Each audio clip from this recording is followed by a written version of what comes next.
Hi folks, and in your training you probably see fairly frequently, maybe a couple of times a week, strides. So I thought we'd talk a few minutes about why do we do strides and what do they do for you, and of course, how should you do strides. So I should have held up my stride thing first. So there's a lot of different reasons. Some of the key ones are it enables your fast twitch fibers. So your slow running, endurance running, you use primarily slow twitch fibers. We've also got fast twitch fibers. They don't always like to be involved in the game when it's slow twitch running, but we want them to be. So by activating them more, by getting them engaged, we can use them in our running.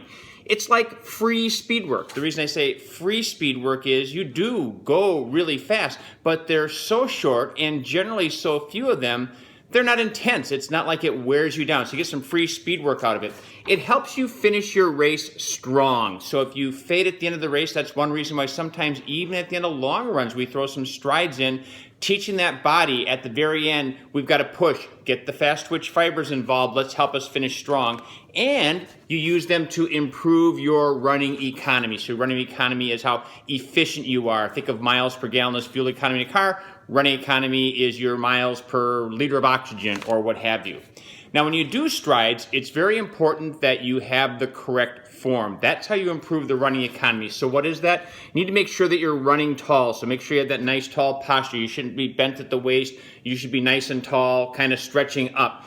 Think about peeking over the side of a cliff. So you've heard about a forward lean. So one way to get that lean is not only be nice and tall, but imagine you're kind of peeking over a cliff because the lean is very, very subtle. We don't want to bend. We want that slight forward lean. So get yourself tall, peek over the cliff. Drive with your elbows. Maybe you've heard people at the end of a race, especially at a track event, use your arms. We use our arms a lot in running, and driving those elbows back, a nice firm drive of the elbow back is going to help you have a good stride. And then you should have a midfoot to a forefoot strike is what you're shooting for. So try and feel your foot landing on the midfoot to maybe even the toes when you're going really fast. So focus on form.